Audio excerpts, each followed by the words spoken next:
Welcome to Shiny Side Out with Dave and Mackie, live from the Sydney studios in Australia. If you didn't know, Revolution Radio has a chat room, and we're in there right now, actually. And you can be too, so simply go to freedomslips.com. You can chat and listen from there. Check out our website, shinysideout.net. Dave did a lot of work on it. It's great. For more information, and also follow us on YouTube, Facebook, and Twitter. There are heaps of ways to listen to the station. If you live in Kentucky, tune in to WZZR 101.3 FM. If you're anywhere else in the entire world, via one of these apps: Revolution Radio, TalkStream Live, TuneIn.com, Radio Tuner, Speaker.com, iHeart, Live 365, and our very own Shiny Side Out app. My head is spinning. There are so many ways to listen to us. Now, at home on a Grace tabletop digital radio, or driving around in a GM motor vehicle with a receiver-enabled radio. All represent revolutions in radio. If you want a CD of our last year's show, check the station's website for details, and you can purchase a package there. The number to call in if you are in the United States of America is 347-688-2902, 347-688-2902, or via Skype simply at Freedom Screen. One word, Freedom Screen. Solaris, once again, had an awesome show, of course. What a shock. Thank you very much for warming everybody up for us. Just kidding. It's AM there for you guys. Dave, how are you? I'm doing pretty good. It's been a good week so far. It's been a crazy week. And I say so far. How's that weather? Look, yeah, that's just nuts. I mean, in Australia we had a cyclone in Sydney. There was a cyclone. We've never had a cyclone before. And then look at the Atlantic. Have you seen the size of what a hurricane? What is it, Dave? Oh, yeah. There's two things to do with hurricanes for this week. You won't believe it. Remember Vong Fong from last week? Yep. It exceeded the Category 5 specifications. Okay. Even though there's not officially anything above Category 5, and there's no Cat 5 above, and there's no Cat 6, it exceeded it, and then it hit a downburst for some reason, and it disbanded. But this thing that's in the Atlantic Ocean is absolutely it's the biggest storm, I think, in recorded history. Yeah. And it is such a high latitude that's going to hit England. Yeah, that is actually crazy. Those kinds of storms. I mean, of course, you've had storms elsewhere in the world, but they have never been this big or this strong. So we are seeing a quantum shift in our weather patterns. You can do what you want, you can ignore it, but it's happening right now. And it's Gonzalo, isn't it? It has. It's Gonzalo. Absolutely. Is the name, yeah? Yes, that's what they're calling it. Now, the thing is this, though. We've just recently in Australia abandoned our carbon trading scheme. The carbon taxation and so forth. Not a good, I guess, example for the rest of the world. Mm-hmm. Not that Australia makes a gigantic difference. It is really just more of a gesture. I mean, look, we're doing it. Why don't you do it as well? So we've abandoned it, as we shared with you before. The weather pattern, in my opinion, stopped being influenced by human beings, in a positive fashion 20 years ago. So 20 years ago, we had our window of opportunity, mm-hmm. maybe longer, mm-hmm. and now we just have to simply sit back and watch. When we talked to Dane Wigington, and he said that geoengineering has been going on for a long time, and do you know what? Taking the blame for bad outcomes is still something that needs to be discussed further, because I don't think that's currently in the mindset of anyone performing these, let's call it live experiments. You're right.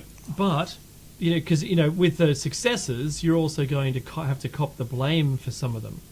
And, seeing, when I was looking at Gonzalo, I couldn't believe that it was the entire width of the Atlantic Ocean. Yeah, I know.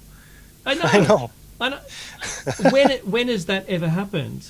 Yeah. It hasn't. It hasn't. No, right. Sorry, no, I lied to you. It has happened in the movie Day After Tomorrow. That's right. That's when it happened. And I thought those special effects people really let us down in the meteorological societies. Yeah, they let us down. Oh, that's not possible. Those things can't possibly happen. And look at it. Yep. Yeah, no, for the longest time, we've believed our weather systems and in fact, our climate systems are fairly stable because climate is weather over a long period of time. Okay, people get it confused. So, weather is localized events, this and that. What we're seeing now are changes in the climate, which are changes that are arising out of local weather patterns. But as the weather patterns change over time, it invariably, of course, leads to a change in the climate, and that's what we're seeing. That's what's happening. Yes. Now you mentioned that we had a cyclone. We had in the same location. If those of you who aren't on Facebook and don't get our posts, I posted a lot of imagery, and some of those were images of the same place that received snow just a couple of days ago. Was the same place that 2 years ago was on fire with 40-degree temperatures. Mm-hmm. Yep. 2 years difference, and it's all because of this what they call that now called an ECL, an East Coast Low. That was so strong that it would have been a cyclone if it was the equatorial region, but around more below the Tropic of Cancer and Capricorn. If it was within that zone, equatorially, and had a warm centre, it would have been a cyclone. But this had a cold centre. It was one of the most violent cold centre storms we ever had. It also, while I was watching the Doppler track of the storm, I was watching it live as it's happening, and I saw the telltale hook, which is, if you're a storm tracer in the US right now, you know exactly what I'm talking about. So I'm watching this on the Doppler radar going, I can see the hook there. There's a hook. And I'm talking to my partner going, you should see this. This is crazy. Let's go to the slant radar, or the Doppler radar, not just the weather, the rain falling, not the wind radar. And we could see that there was an updraft in that location at the same place as the Doppler was showing a hook. And it's like, well, what have we got here? We've got a tornado. And that's the same location that recorded 180 kilometre-an-hour winds, which means it was on the Fujita, or the EF scale, Fujita scale, it would have been a 2, a category 2 on the Fujita scale. So we had an EF2 or an F2 tornado south of Sydney, and even though there's not many people that live there was a weather station there, part of the national park. And it was the one that rated those wind speeds. Yep. And so then I thought I'll have a look at the Weather Channel. So I turned on the Weather Channel, and there's the guy talking about the hook. He goes, we have a telltale hook here. It's probably been associated with some of those spouts that the seafaring vessels have reported to us earlier on this evening. And there it was, and we tracked it going over the coastline. And it pretty much, once it hit that rugged terrain, it didn't last very long, granted, but it lasted long enough to get some readings, and I think that says something, because on the East Coast, we've only had a couple of tornadoes ever, and they've usually been F0 or EF0 on the new scale. But yeah, so just phenomenal. And the day before, we had 30-degree temperature, and the next day we had 12 degrees temperature, which at this time of year is unusual. We're hitting some unusual lows. And all of my friends who are anti-climate change people are all saying, yeah, look, it's just cyclic, whatever, yeah? This global warming thing is rubbish. They keep going on. And I said, no. You see, you have more extremes. You have a broadening of the temperature range at any particular given location, plus the sea level's rising. Mm-hmm. And they're going, but no, it's getting colder, see? It's all getting colder. Well, how can it keep it getting hotter? How can we have, I think it was, the thing I saw this week was 355 months of continuous higher than average temperatures. Yeah, we have some lows in there. It doesn't mean that they've always been records, but it means that they're still higher than average. If you have higher than average, it's hotter. If you have lower than average, it's cooler. And yes, I think this is spreading out. If you plotted it like a hurricane track, in the future there's an unknown widening. There's a widening of unknown. Now, just on that, on things changing, I don't know if you guys realize this, but we just had the hottest day in the hottest week, in the hottest month, in the hottest year on record. Mm-hmm. Okay, so if you got a hottest day, yeah, you got a hottest week, okay, but you have all of it the hottest, including. So we're talking averages here. This is not specific, pinpointed locations around the globe. These are averages across the globe. So hottest day in the hottest week and the hottest month of the hottest year, on record. And this year, every month has been the hottest of that month on record. Yeah. They've been breaking records the whole year this year as well. Yeah. That's globally. Now, That's globally. Correct. Yep. Correct. Now, is there something going on with the sun? Some people say that only the sun can influence global weather on this scale. Maybe. I say that the sun is related to it. Yep. Because all of our energy on the planet is related to the energy coming from the sun, which affects our temperature. However, that wouldn't be the case if the blanket was only trapping infrared. If the blanket was a global blanket caused by the thickening of the atmosphere, we wouldn't see depth of water being heated. We wouldn't see past a meter. It just wouldn't happen. Yep. But we are. And I think there's something else that's more relevant here that we should be looking at rather than just blaming CO2. CO2 is, thanks to Al Gore, it made everyone aware that CO2 and temperature is rising. But they have a relationship. I don't believe that they're I don't think there's a causality. I believe, I'm a believer of the sun and the energy from the sun, whether it's the thinning of the atmosphere or of our magnetic shielding or the sun's energy itself is increasing. Yep. None of those can be proven by me. Correct, sir. But look, it is odd that these changes are happening, and whatever the mechanism behind this, be it the sun or greenhouse gases or maybe even other things that we know. Maybe we are moving through a cloud of space dust at this point, or maybe we're drifting into it. We know which changes weather patterns. Maybe there's radiation type or radiation types that we haven't discovered yet that are hitting us. I don't know. Like Dave said, we don't know, and we can speculate. But what we can say for certain is that something is happening. Okay, there are changes, and those changes are getting stronger in magnitude. They're getting prolonged, and they're affecting us. Okay, there's now a real danger of running out of fresh water due to the evaporation rates, especially of places like the Baikal Sea and so forth in Eurasia, the largest, in fact, freshwater reserve in the world. Wow. And so yeah, we are running out of fresh water. That's incongruent because we are a water planet, but most of the water you can't drink unless you elaborately treat it through desalination. It destroys your liver otherwise. Yes, very much. Becky, we know that California is in a severe drought. We had a severe drought for 10 years in Australia, and we put a lot of stuff in place which sort of helped us along. And those things are still good today. Yep. In fact, the energy saving practices that we put in the legislation the government put in, and all those energy saving light bulbs and everything that we've become accustomed to, has actually reduced the need to replace our power system, our power production machines, extended their life for 20 years. They were about to be crippled by having to spend money on putting new facilities in place, and then all this greening, everyone became conscious of it, and they're turning things off the power point. They've got energy saving globes now. We were burning electricity like we'll throw money out of the vehicle. Yeah, that's before, right. And now we're becoming conscious of it.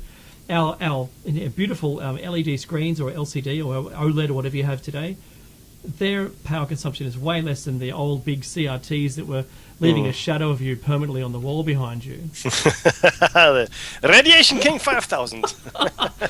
If you take the back off an old CRT, you'll find a sticker that says danger, radiation.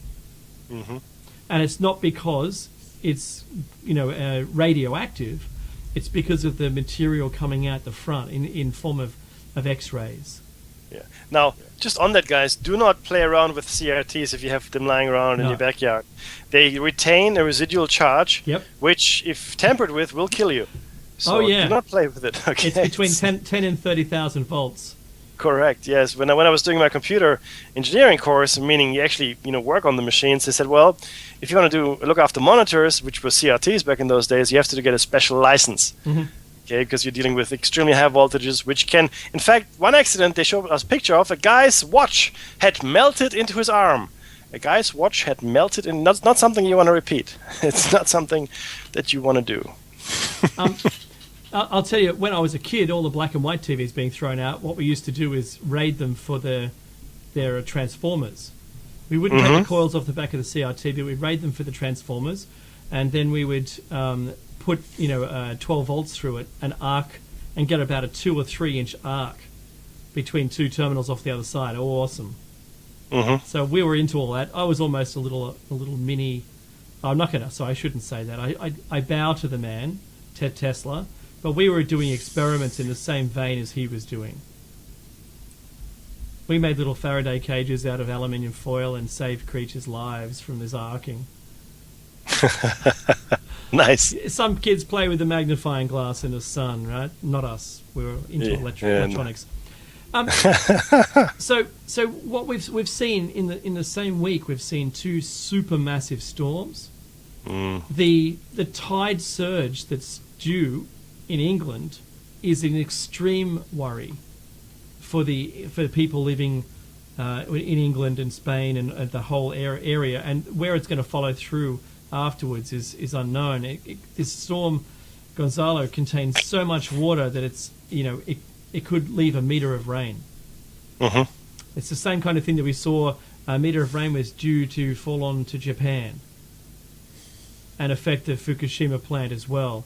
I think the whole planet is lucky that didn't hit as a Category 5 hurricane or typhoon. Yeah. So, that poor building is on a lean. Looks like the Leaning Tower of Pisa. It's a cooling tower. It's got radioactive material. We know there's 3 meltdowns already, just not to be too topical on it. But if we lost containment in what was being stored, the spent material, there'd be plumes of smoke. It would spontaneously combust. And there's a lot of material there. And that could be even more hazardous than the current leak. And what's this, 3 years now? It's terrible. The radiation is hitting, reaching California. The acidity of the Californian ocean now has reached a point where the starfish are melting. Sea life is dying. That's crazy. Yeah, it really is. Some days, Becky, I'm not a pessimist, right? Because I don't have all the answers. You can only be truly sad about something that you know about. You have an outcome. But for what I see is, I think as Alex Jones and all the other people say, I think that the time to actually start to make our complaints about the way that the businesses have been running the earth is probably, I think it's about time that we start talking to them about, you really need to fix your game because your game is letting us down. Yes, sir. Absolutely. Look, having said that, there are 2 possible. Well, yeah, there's that, But I mean, I have a feeling, and I raised this with our guest Dane as well when he was on, whether or not this is a deliberate, very complex answer, of course, and not easily, I guess, probed. However, certainly, if somebody wanted to geoengineer the planet into something else, they couldn't do it in a better way than we have done. Trapping the heat and then changing the very ecosystems that support life on this planet into something entirely different, which will make survival for us difficult, survival for other life forms potentially easier. Again, we are very much human centric. Okay, we are anthropomorphic in most of our endeavors, which means we think of ourselves as the measure of all things. Nothing could be further from the truth. I want you to just do a simple experiment. Go outside, if it's not at night, but during the day, and have a look at ants. Look at the tiniest ant that you can find and just observe it, or even a beetle, I don't care. And you will see it that goes about its day, does what it needs to do, it functions, and it probably has some kind of internal life that you're not aware of. It might not be aware of you, but there it is, it's going, right? And according to the ant, it itself is the measure of all things. It will think in ant terms. Oh, well, it takes me, 5 ant steps to get to there and 5,000 ant steps to go somewhere else. And human measures and a year, in fact, or 2 meters and 1 kilogram mean nothing to that ant. So we need to step outside of our self-centered view and need to understand what the global, the cosmic view is of everything, right? So our lifespan, how tall we are, how far we can go, how fast we can go, that's only really applying to us. Doesn't really, I don't think it holds any interest to anyone else, to be honest with you. No, yeah, I'm hearing you there. And you know, I've been looking at a whole bunch of stuff to do with disclosure, and they're saying disclosure's dead because talking about alien disclosure, it talks about that as being a dead concept because, number one, it's causing people to criticize the government. The government's painted in a bad light through disclosure, saying they've been keeping it from us. Yeah. So at what point am I meant to agree with you yet? Saying, you know, why was it dead? The whole premise is that what they need to do is turn it on its head and say, hey, government, how friendly are you with those aliens? Let's all be friendly with them. Rather than, hey, you hider of information. Because apparently that's not going to get us anywhere. Well, it hasn't gotten us anywhere, and that's true. But I don't think the other one's going to get us anywhere closer. Likewise, yeah. So that's the news that I've got. Mickey, do you have anything? I do have just one item which won't take very long, and this is around. You know, I know we're getting a bit boring. In fact, in the chat room, they're starting to play drinking games with this. So, I'm going to say it. Ebola, yeah. Oh, cheers. Here you go. There's another shot for you. But no, we have to mention this very quickly. Now, the precautions that the Western countries have been deploying or employing in the fight of Ebola have patently failed. A second case of Ebola has been reported in the U.S. This is not a person that was that came in from the outside, but rather a person that was infected in country, which means all the precautions and all the stopgap measures and whatever they use, the negative air rooms and so forth, have failed. Okay, so don't lull yourself into the false sense of security that your government and the CDC and other health organizations around the world are going to be successful in stopping Ebola. It is insidious, and we're dealing with human error here, guys, right? It happens. In fact, there are a number of cases now in across the world. In the US, there are 8 cases. Okay, in treatment, there are 4. 1 has died, and 3 have recovered. According to the stats, in Germany, there are 3. 1 in treatment, 1 recovered, and 1 has died. In Spain, there are 3. 2 died, and 1 is in treatment. Norway has 1 case in treatment, and France and UK both 1. And they seem to have recovered. Now, we are still going forward on the death toll, which is horrific in West Africa. So we can't dismiss it. And the West plays it down. The West says, look, you know, it's highly unlikely. In fact, I will give you the quote here. A major outbreak of Ebola in the US and elsewhere in the West is unlikely given the strong health systems, the World Health Organization says.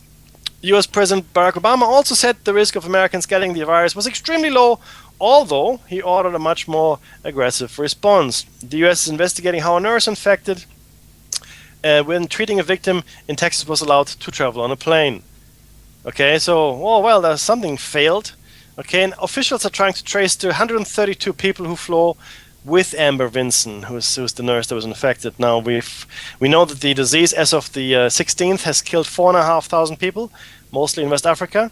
Okay, in the European Union, they're also discussing the crisis, which is always good. It's good to discuss things. You know, let's form a committee and you know, decide what time we're gonna have breakfast.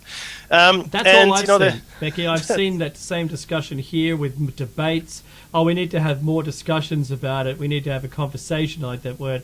We have to have a conversation about it because, you know, we're not quite sure if we're going to be going about this the right way. Yes. Hang on. Does that make sense? I've got right now, Mackie. I've got the Ebola outbreaks 2014 trend diagram up, and it shows there being 8,033 cases currently right now. Yes. What is strange about this? If you go to the end, say the 26th of October, we're looking at 12,000. You go to maybe mid-November, there's 18,000. The curve, you can see clearly the curve currently plotted out to where it is. But you mentioned 2 countries, Mickey. You mentioned Germany. Well, Germany's not got anyone on the map. Yep. It shows people in Madrid, in Spain, but it doesn't have anyone in Germany or Norway. Yeah. So I believe, even though I'm looking at what I believe to be the latest information, it's still being withheld. And then Yeah. it makes you question how many other places are they being withheld from. No, I agree with you 100%. And this is really the issue. This is the problem. Now, I would like to say something here, though, which is refreshing. Well, it's not refreshing, but it certainly is something we haven't seen before. And this coming from a health official of the UN who actually states something different from the official story, right? So, Awesome. and this is from Christopher Dye, and this is from the BBC. I'm going to paste that link into the chat room in a second. So Christopher Dye, who is the World Health Organization Director of Strategy, said the introduction of Ebola into the US or other countries in Western Europe was a matter of very serious concern. The possibility that once an infection has been introduced, that it spreads elsewhere is something that everybody is going to be concerned about, he said. But he added, we are confident. Now, we're not, he says we're confident, not certain, that in North America and Western Europe, where health systems are very strong, we are unlikely to see major outbreaks in any of those places. Now, he's confident. I'm sure that Hitler was confident when he was sitting in his bunker as well. It's good to be confident. I like certainty in my life. But it is something that we should all be aware of. And like we said before, just prepare yourselves, just be ready, because you don't want to end up in the camps, and you certainly don't want to end up in the body bags that FEMA is stockpiling for some reason or another. Okay, that's all I want to say about Ebola. So the drinking game is over. Anything else? Pony, another host in the on the station, has just said to me, right now there's been an X-class flare from the sun. It's an X1. Wow. And that occurred, from what I can see, around about. It's starting to trail off now, the energy from it, but it's looks like it was around about 1.5 hours ago. So if you probably want to stay indoors, I reckon, and do what you can. Our lessening magnetic field means people would be affected by it, would be living on the sun side, and that's Australia right now. And certainly I've been out in the sun. It takes 6 minutes for energy from the sun to get to the Earth, and so I know that I was outside when that occurred.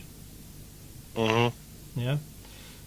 You do have to be very careful with X-ray energy, even though they say it doesn't penetrate. It does.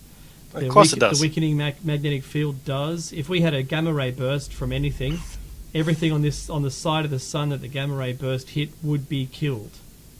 There's no choice. It just destroys DNA. So anyway, just letting you know, that's a hot off the press. Nice. Thanks Very Pony, nice. for that one. Excellent. Good stuff. Right, so guys, we want to conclude today something we started a little while ago, which is the retrospective analysis of the 9/11 event. I don't care, I'm going to say it now. So there you go. And essentially what we had been sharing with you before we had guests, fantastic guests, by the way, and a show that we needed to bring you around Ebola. We discussed the timeline leading up to 9/11 in some detail, and of course this research was conducted by other researchers, and we're simply standing on their shoulders and bringing you the pertinent points here. And it's really curious to see just how, specifically around the oil and gas pipelines and so forth, how this whole event shaped up.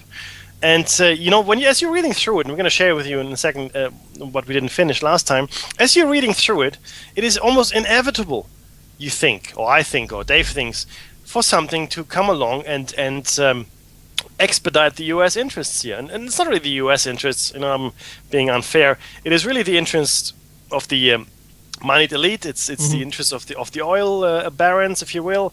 Halliburton, Enron. In fact, there's a little... Did you know that Enron, after its bankruptcy, reorganized into a pipeline company? Did you know that? It did. I didn't know that. No, we got something around that here as well. So I didn't know that either. So it's like in Australia we had something called OneTel. It's like a telecoms company, right? Yep. Which went bankrupt and then came back as TeleOne. So it's I don't know. They think we're stupid, right? I mean, you have to be very. I don't know. You have to have no respect for anyone to do that. Certainly not for us. Anyway, so Dave, I think we can launch into it if that's cool with you. Absolutely, let's do it. Beautiful. One more thing. One more housekeeping item, guys.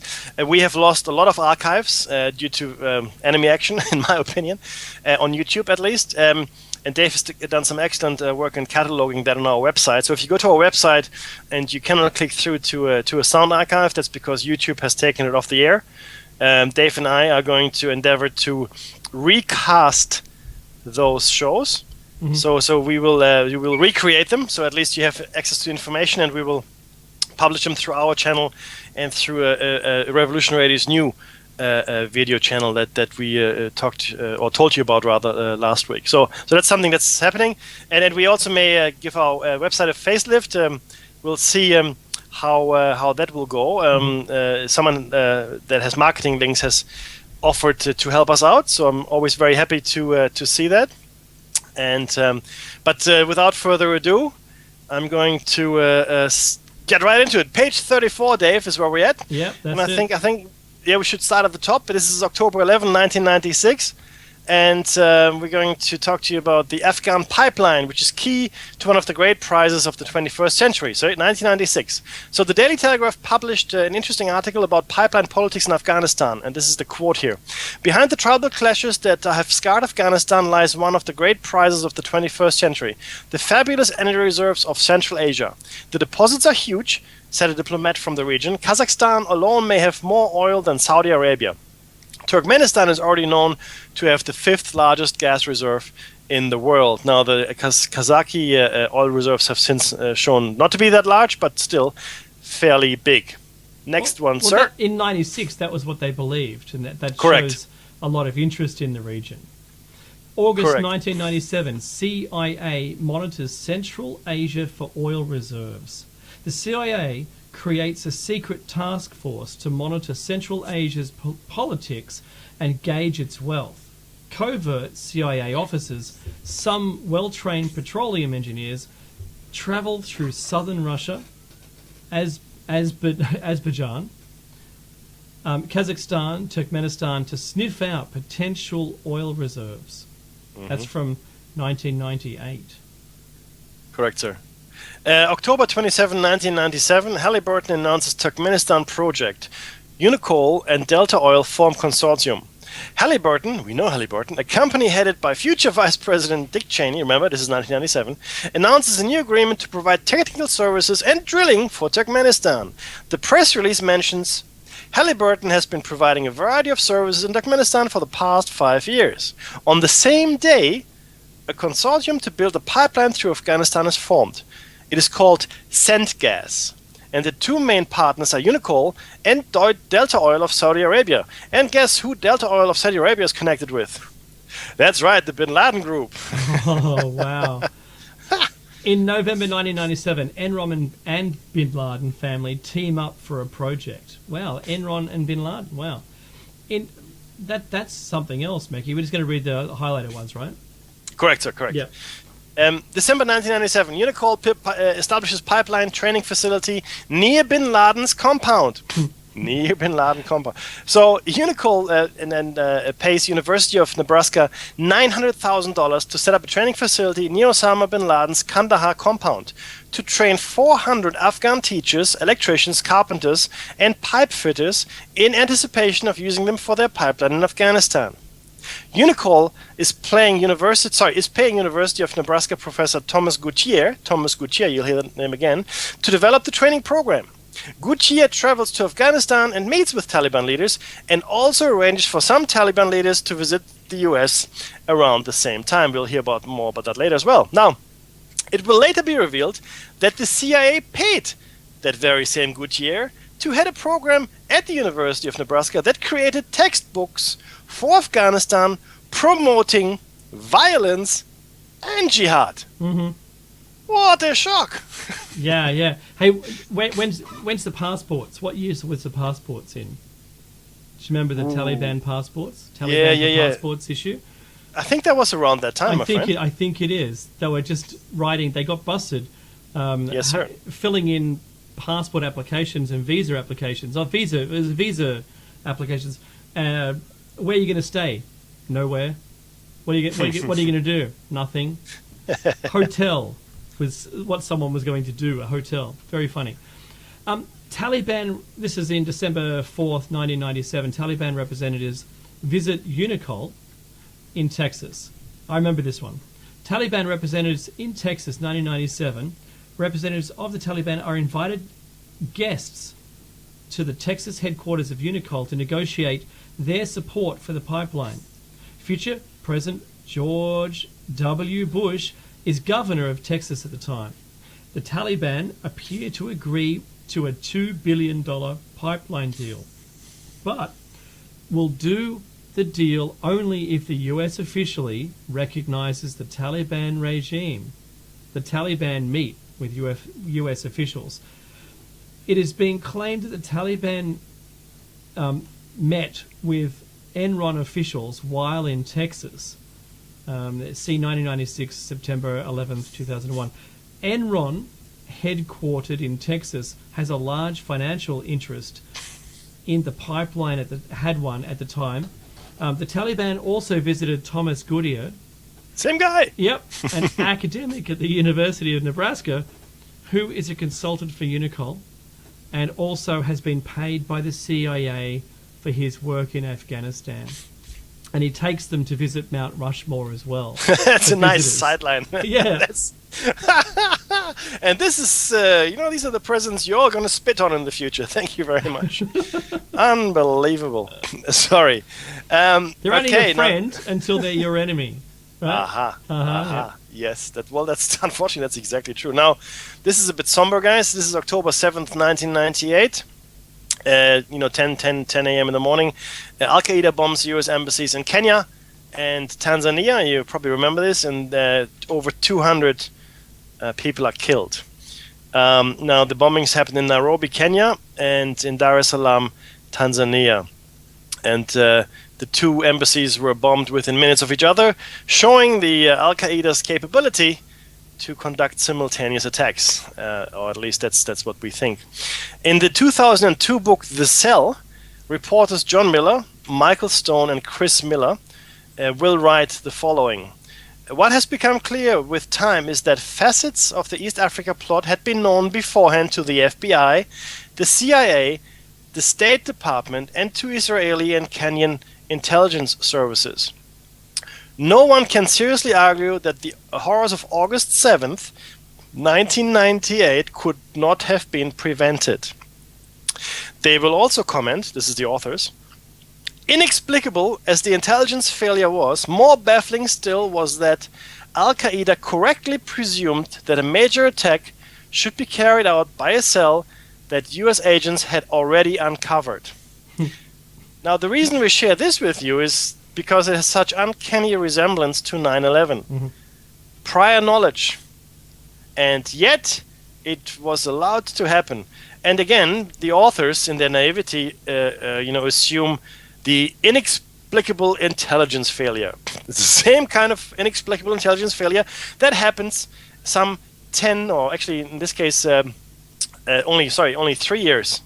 3 years later. So you would have thought that you could clean your house in that time, but you couldn't. Sorry, let's go ahead, Dave. No. That's funny because you state that when wasn't that the same thing with Pearl Harbor? Yes, sir. Again, they were right? found guilty of that, and it's extraordinary. Okay, August 9, 1998, Northern Alliance stronghold conquered by Taliban. Pipeline project now looks promising. Mm-hmm. Okay, so they're on our side, and now we can get the pipeline through, right? The Northern Alliance capital of Afghanistan, Mazar-e-Sharif, is conquered by the Taliban. This victory gives the Taliban control of 90% of Afghanistan, including the entire proposed pipeline route. CENTGAS has the consortium behind the gas pipeline that would run through Afghanistan is now ready to proceed. Its main partners are the American oil firm Unicol and Delta Oil, as we mentioned before, of Saudi Arabia, plus Hyundai of South Korea, two Japanese companies, a Pakistani conglomerate, and the Turkmen government. Yep. Now, it is important to remember the phrase, the proposed pipeline route. The pipeline route will become very, very important. So just keep that in mind as well. Okay, keep that in the back of your head. Whenever we say it, you can have an alcohol-free drink on us. So, it'll come up more.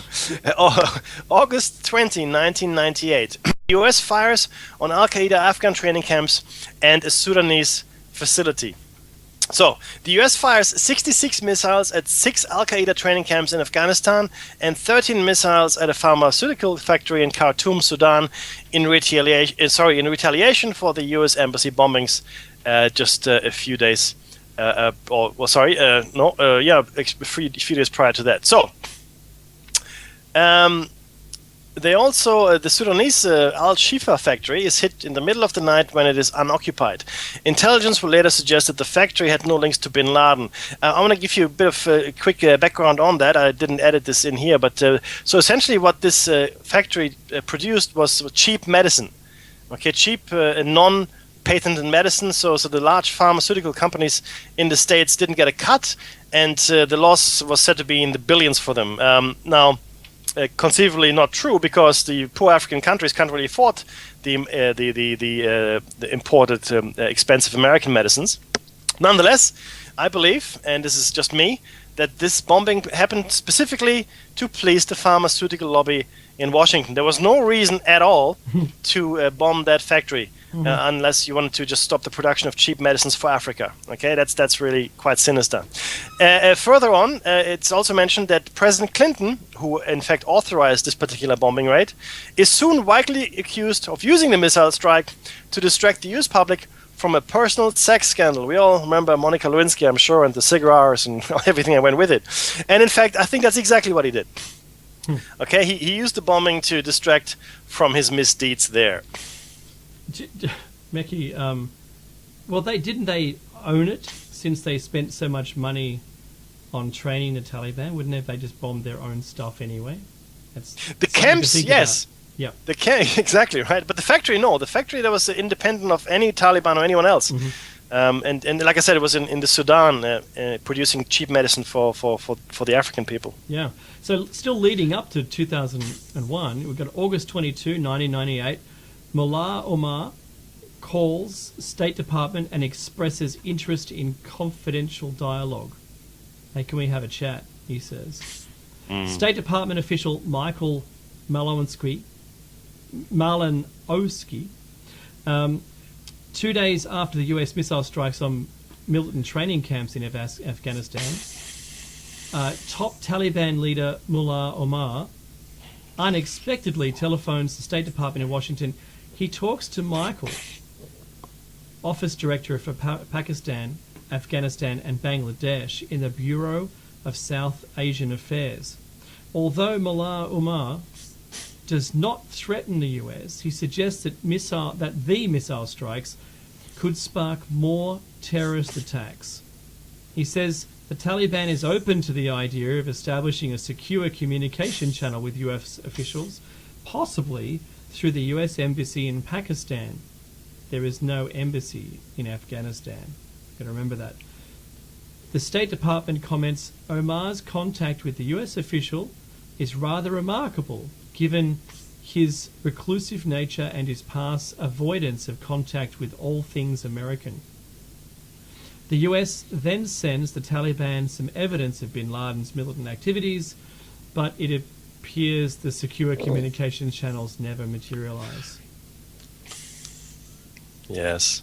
See, as soon as money gets involved, everybody wants to talk. October 1998. I'll protect the pipeline, he says. It's all good. Yes. We And in need fact, more it money. was. Yeah. That's exactly right. October 1998. A military analyst finds sensitive information on terrorism in Afghanistan, but US authorities confiscate data. What a shock. Now, this is Julie Sears, and she's a military analyst for the Defense Intelligence Agency, the DIA. And she travels to Afghanistan at that time. Now, she's fluent in local languages and she knows the culture and so forth, okay? What she does, though, is she sees a terrorist training center in Taliban-controlled territory. Sears will later claim the following. The Taliban's brutal regime was being kept in power significantly by bin Laden's money. plus the narcotics trade, while Massoud's resistance was surviving on a shoestring. So that's the leader of the Northern Alliance, guys, in case you forgot. With even a little aid to the Afghan resistance, we could have pushed the Taliban out of power. So what she's saying is, if we had just invested a little money, it would have been sufficient to get rid of the Taliban. But there was great reluctance by the State Department and the CIA to undertake that. She partly blames the interest of the US government and the oil company Unocal to see the Taliban achieve political stability to enable a trans-Afghanistan pipeline. She claims, Massoud, again the leader of the Northern Alliance, told me he had proved that Unocal had provided money that helped the Taliban take Kabul. She also states the State Department didn't want to have anything to do with Afghan resistance, or even, politically, to reveal that there was any viable option to the Taliban. After 2 weeks, Julie Sears, returns with a treasure trove of maps, photographs, and interviews. When Sears returns from Afghanistan to the US, her material is confiscated and she is accused of being a spy. One senior colleague says the following: she had gotten the proper clearances to go, and she came back with valuable information. But high-level officials were so intent on getting rid of her, the last thing they wanted to pay attention to was any information she had. Sears eventually is cleared of wrongdoing, but her security clearance is pulled. She eventually quits the DIA in frustration in 1999. Congressman Dana Rohrabacher, a Republican California, will claim that the main DIA official behind the punishment of Sears, Julie Sears, is Lieutenant General Patrick Hughes, who, shock and horror, later becomes one of the top officials running the Department of Homeland Security. Wow! How is any of this even possible? If this was a script for a Hollywood movie, they would laugh me out of the room. That's right. They absolutely would.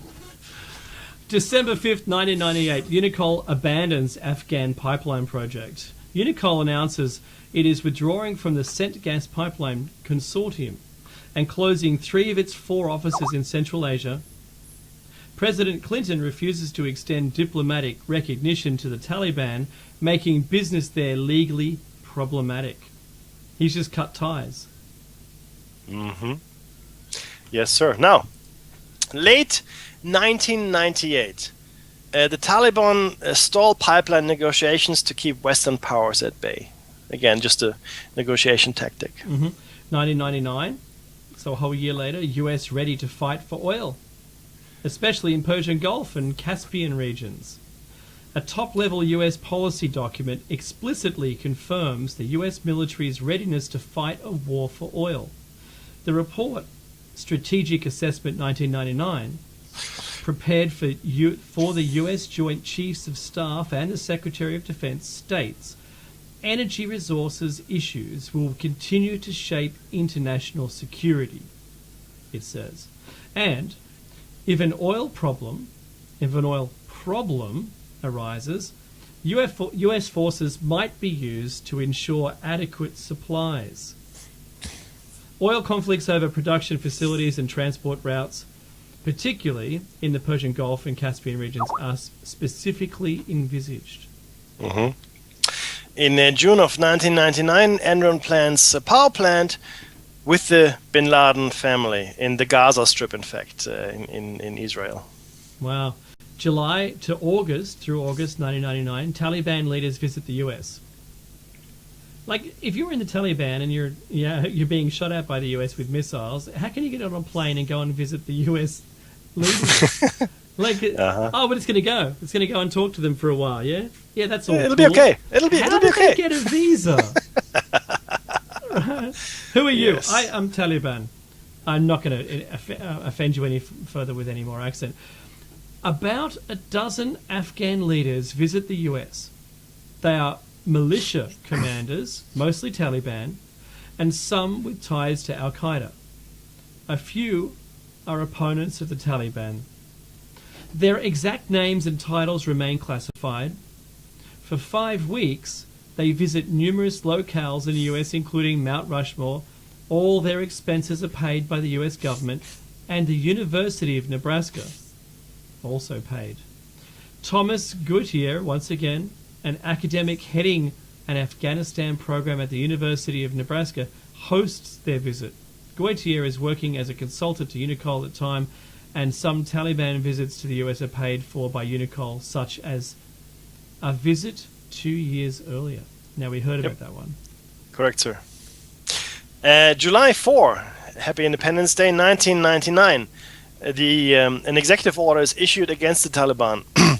With the chances of a pipeline deal with the Taliban looking increasingly unlikely, President Clinton finally issues an executive order prohibiting commercial transactions with the Taliban. So I guess so this is really odd, right? They're in the US, July, August, but in July 4, the Clinton administration issues the executive order. He's no longer going to pay them for any of this stuff.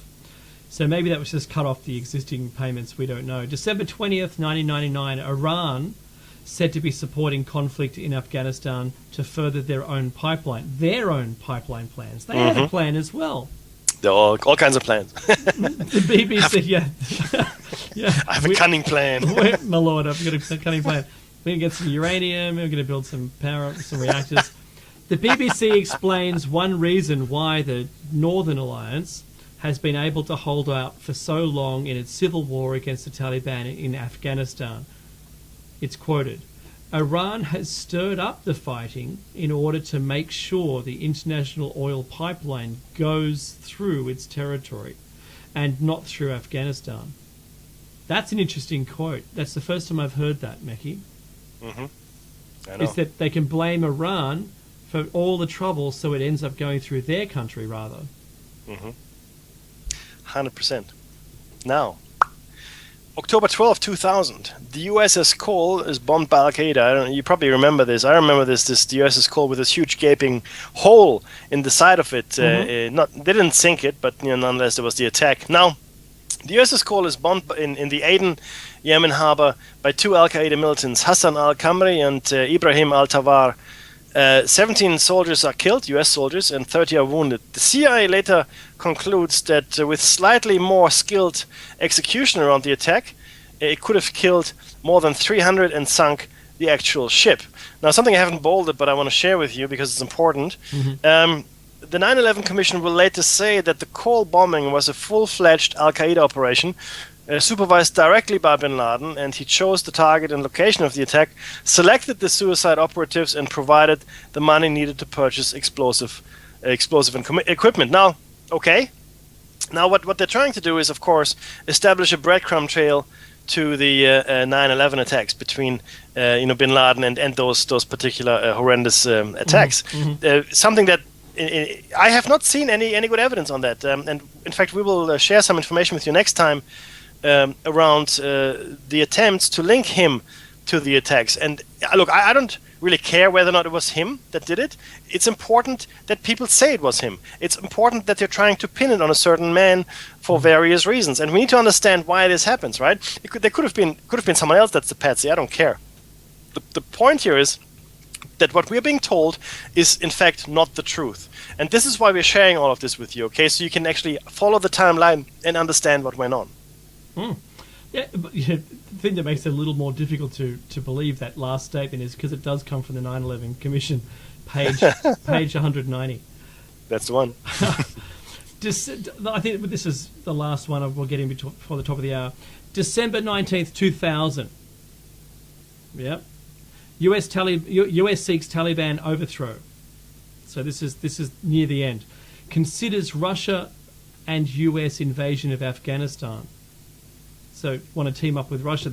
The Washington Post reports, and I quote, "The United States has quietly begun to align itself with those in the Russian government calling for military action against Afghanistan and has toyed with the idea of a new raid to wipe out Osama bin Laden.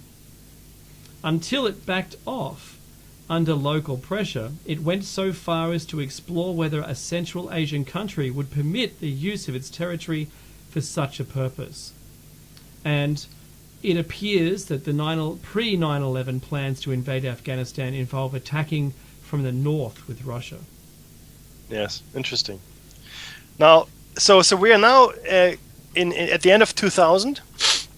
This is the timeline so far, guys. As you can see, there's a very strong narrative around the exploitation and exploration of the natural gas and oil fields in Central Asia. I think that's a very strong theme here. We also see a very strong theme from the oil companies trying to, safeguard their interests. U.S. oil companies, Saudi oil companies, doesn't really matter. And we also see a number of or cast of characters that we are very familiar with in that. For example, Cheney, and Bush and so forth. Okay, so these guys are in fact very much involved at that time already in the potential building of pipelines and shipping of oil and gas and so forth. So there's a very strong narrative that's building up, which we will of course elaborate and build further on after the break. While I speak of the break, please do remember that this is a listener-funded radio station. Okay, Revolution Radio, freedomslips.com. And without your support, the guys working with Nighthawk, wouldn't be able to let us talk incessantly about things that lead you to drinking games. So if you like what you're hearing, please hit the donate button. If you're in the chat room, it's on the left-hand side. Mm-hmm. It says donate, right? You can't really miss it. If you read English, you can donate. So we would really appreciate it if you could help out. It would be very, very. In fact, oh wow! I just realized this. We've met our goal this month. Fantastic, but doesn't mean you should stop donating, right, Dave? No, by all means. And you know what? Like Mickey said, we don't get paid for this. This is something that we want to do. If you like our current show, why don't you check out the archives on the station? You can get a monthly access fee for it if you like. For all of the other hosts, there's some tremendous hosts on the station, and I'll tell you, I just love listening to Solaris' show. Because she's next to ours, we get to hear it more than we hear the other shows. And, Meki, this week I picked up 2 roundtables. Oh, nice. Good work. I just picked them up. The show ended and there was nothing going on. So, I took the server on and started up a roundtable until the next scheduled programming started. And look, perfect. It wasn't about me. It was about getting people involved because, they're there. They want to hear something.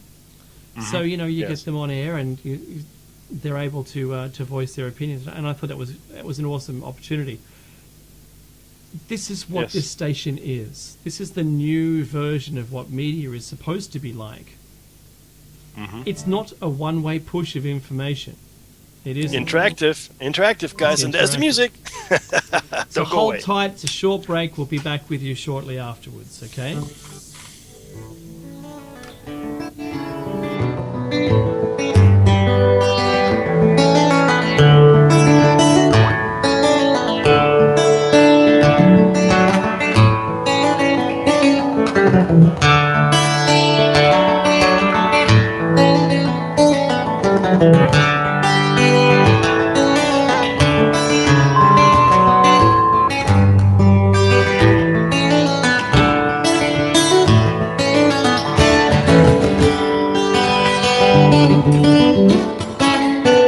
Listen to Revolution Radio at freedomslips.com, and we'll be right back after this message.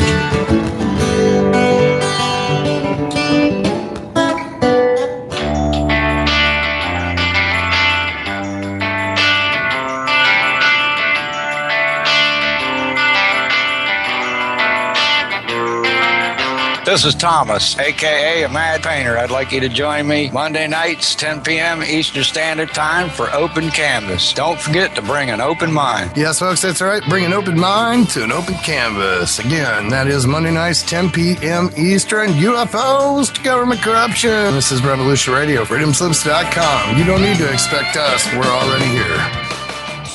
There is no denying the world is awakening.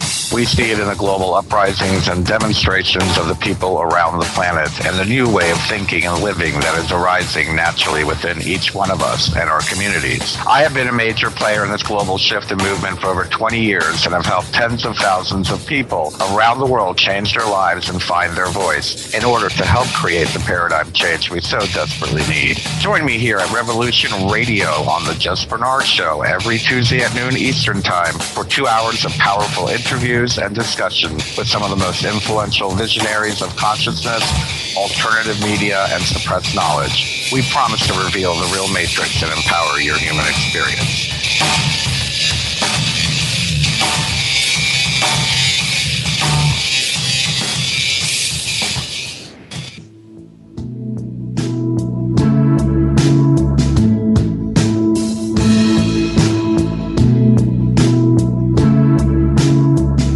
Is your data safe? Do you have the necessary information to assist you in confidently living through just about any survival situation? Is survival and gardening, off-grid living, medical knowledge, or even natural or man-made EMPs on your list of personal concerns? Do you have your documents and your personal information in a safe place in your hands where you know where it is? Well, check out our preloaded EMP-proof thumb drive. Over 3 gigs of survival documents and how-tos, plus the USDA offline food preservation website, and much, much more, including a surprise bonus we just can't tell you about here. With plenty of room left over to store your most important documents. Imagine if a megavirus or a computer failure took out your bank, or all the banks for that matter. Are your banking records safe in your hands? So when they get things fixed and repaired, you can say, hey, look, this is what I had. You have it. I want it back. Is your personal data safe? Family records, addresses, phone numbers? Well, squeeze on over to freedomslips.com. Yes, that's www.freedomslips.com. Click the banner on the homepage for the EMP-proof bullet drive to get the full scoop of everything that we offer. So, folks, keep your data safe for your peace of mind. Revolution Radio, freedomslips.com. You don't need to expect us. We're already here.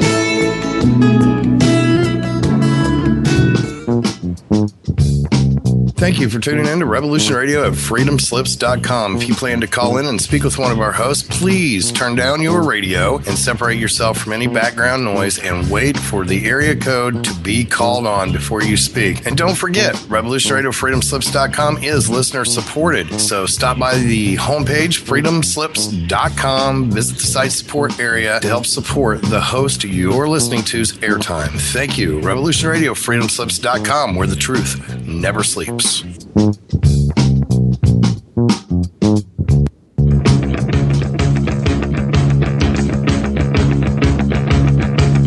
Revolution Radio.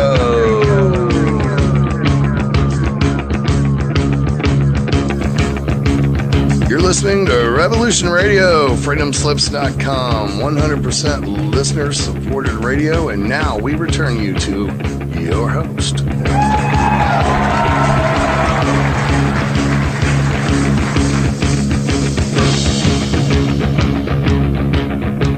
You're back with David Mackey's Shiny Side Out on freedomslips.com. That's right, the #1 listener-supported talk radio on the net. Since it is listener-funded radio, and my esteemed co-hosts suggested before the break, and you like what you hear, please go to freedomslips.com and push the donate button. It's on the site support page. It's on the left. It's on the homepage as well as freedomslips.com. Go there. Your donation is greatly appreciated and helps run this station. Yes, help support our airtime, as Hawk suggested greatly. He'll tell us how many donations and what kind of monetary value was received during our show.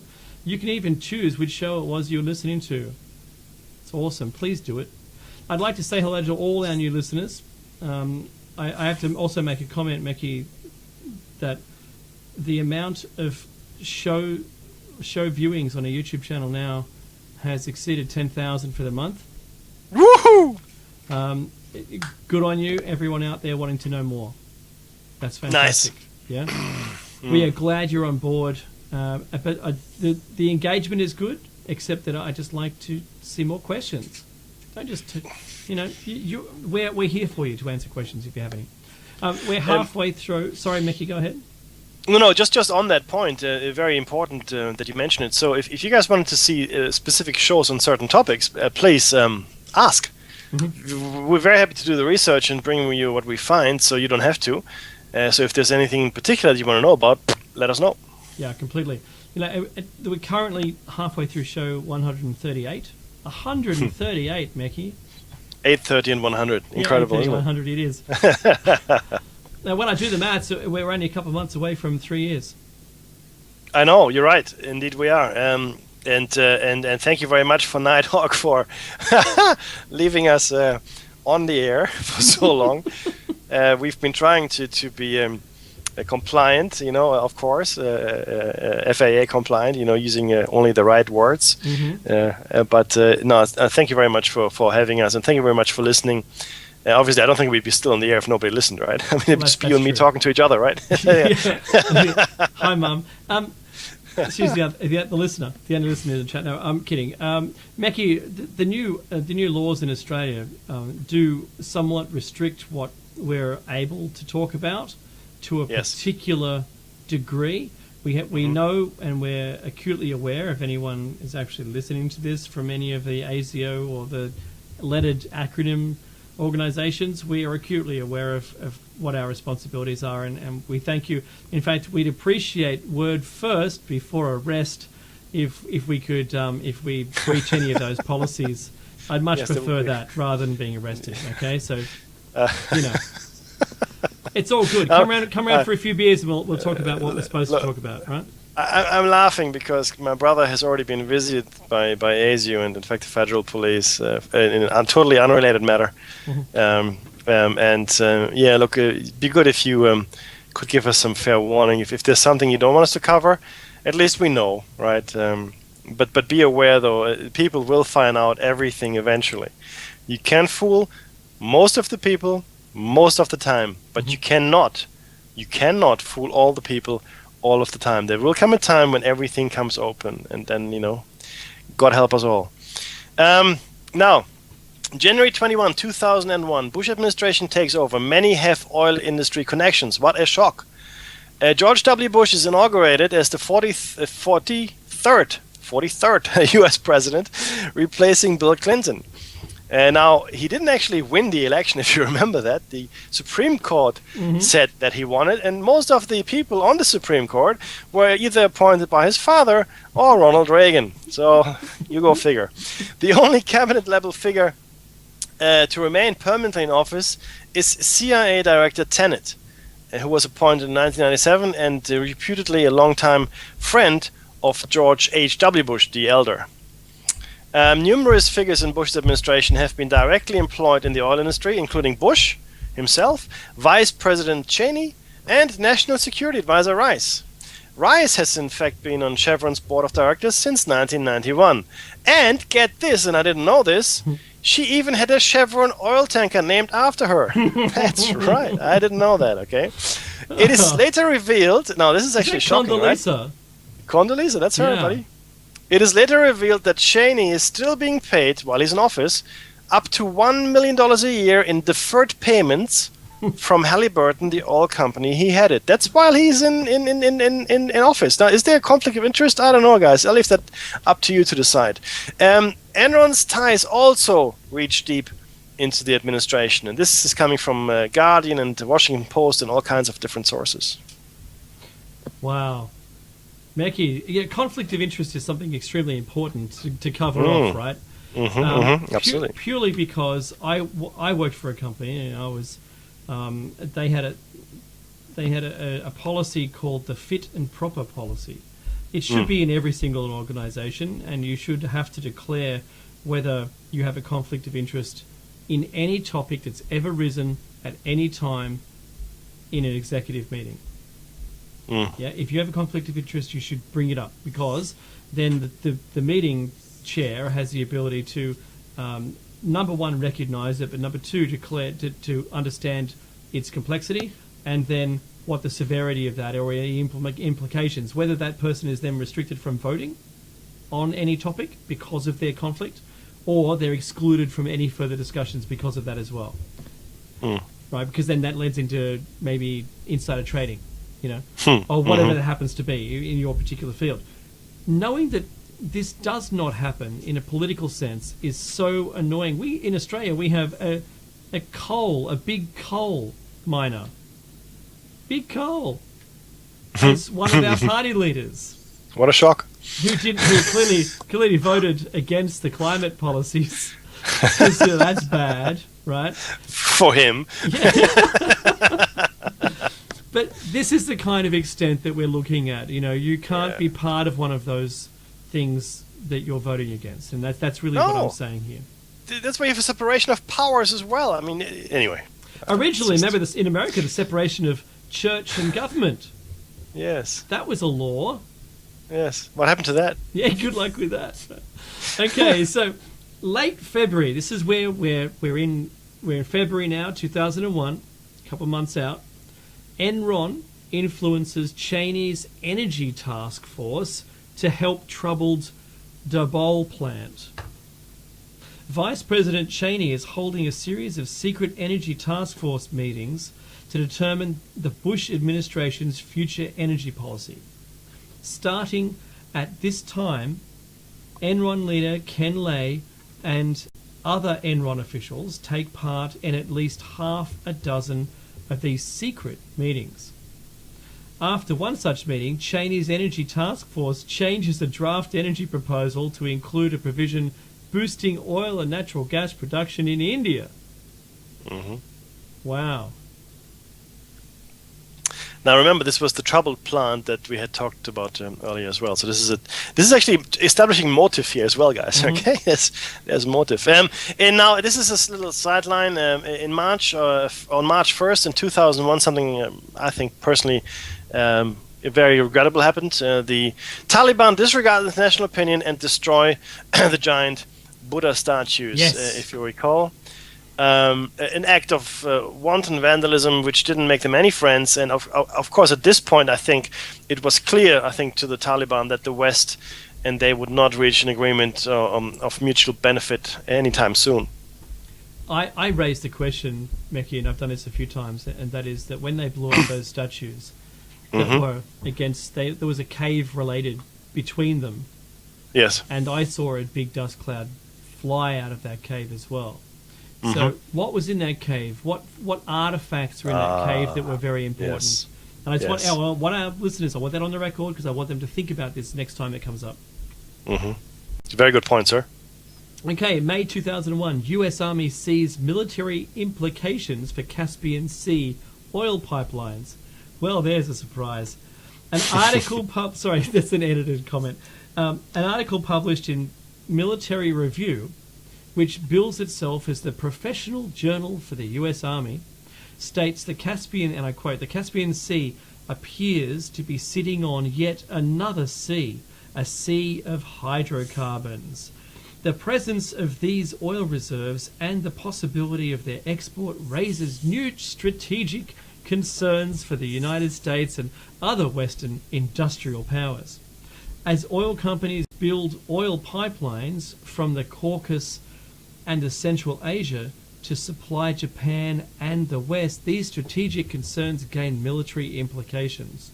That was don't leave us out of that, guys. It could be dangerous. Yep. Now, the next is also in May 2001. Now, this is May, okay? May, not September. May 2001.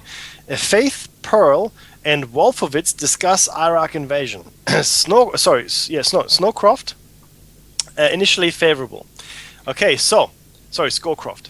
According to FBI whistleblower Sybil Edmonds, 4 months, and this is the quote, 4 months before 9/11, FBI monitoring overhears Undersecretary of Defense Douglas Faith, Pentagon advisor Richard Pearl, and Deputy Secretary of Defense Paul Wolfowitz discussing with the Turkish ambassador in Washington an arrangement whereby the US would invade Iraq and divide the country. They were negotiating what Turkey required in exchange for allowing an attack from Turkish soil. That's in May of 2001. Okay? Well, that sounds premeditated to me, Mickey. Oh, I don't know, Dave. You sound like a conspiracy nut. Oh, you got my tickets. Awesome. Because we're more intelligent, apparently, according to a new study.